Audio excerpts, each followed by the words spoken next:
oso serio da bere lan egiten, eta hori niretzako importante da. Serio eta bebai rigorezkoa da, benetan. Nire uste dut, oso zintzoa, eta bueno, gainera bera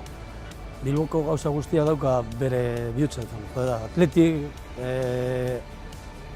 eta beste gauza guztiak. Un amigo muy afable también, porque a la vez de la seriedad que he dicho antes, pues tiene sus chistes, sus cosas, su manera de estar con los amigos, es cariñoso con los amigos, ¿sabes? Pero sí le daría un consejo, que es pues lo que está haciendo, que es recibir todo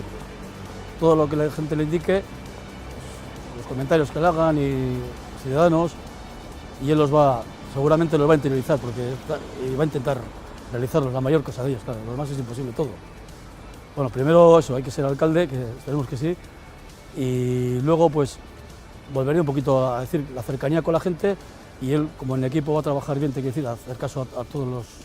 concejales que van a quedar y interiorizar todo lo que van a decir, y luego con los que llegan nuevos también, como se va a relacionar bien y va a tener buen feeling, pues lo mismo.